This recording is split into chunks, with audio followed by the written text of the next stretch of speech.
নমস্কার বন্ধুরা, আমি গেতাছি নেপাল। তো খাওয়া দাওয়া করে বাড়তে না ফাইনালি আমি বাড়াইলাম আর গাড়ির মধ্যে বইলাম। তো গাড়ির মধ্যে বয়ে থেকে আমি গেতাছি আর এদিকে দিয়ে কিন্তু সুন্দর সুন্দর দৃশ্য দেখতাছি। আর আমি হালকা গাড়ির মধ্যে বয়ে থেকে আমার অল্প বোরিংও লাগতেছে। এখন আমি গুয়াহাটি পামু পামু অবস্থা। তো এখন আমি সরাইঘাট ব্রিজ আয় পেলাম। সরাইঘাট ব্রিজটা পার হয়ে কিন্তু এখন আমি জালুকবাড়ি আয় পেলাম।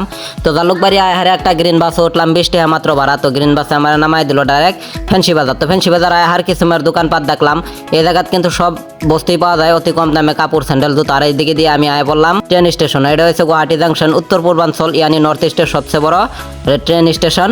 তো এখন আমি গেতাছি কাউন্টারের মধ্যে টিকিট কাটান লাগে। তো এদিকে দিয়ে গাছান্তির বৃক্ষ দেখলাম, খুব সুন্দর লাগলো। তো এখন আমি কাউন্টারের ভিতরে ঢুকলাম, টিকিট কাটান লাগে। তো এখন আমি গেতাছি অল্প আগে এমুরাতে না, আমার মুরা যাওয়া লাগে, লিফটে উড়া লাগে। তো এখন ফাইনালি আমি এদিকে দিয়ে কুলিও দেখলাম, ফিল্মের মতন, ফিল্মের যেরকম কুলি দেখায়। আর আমি লিফটের মধ্যে উঠলাম, এখন লিফটের তেনে বাড়াইলাম এমুরাতে না, আমি এমুরা আইলাম। তো আর পরে এখন আমি বয়ে আছি, আমার ট্রেন আছে 5টা বাজার। তো এদিকে দিয়ে ট্রেনও দেখলাম, আমি ট্রেনের মধ্যে উঠলাম। উঠার পরে এখন আমার অল্প অল্প নার্ভাসও লাগতেছে, ফার্স্ট টাইম ট্রেনে উঠলাম। তো সমলা মায়ের ম্যাচ, আমার ব্লগ শেষ, বাই।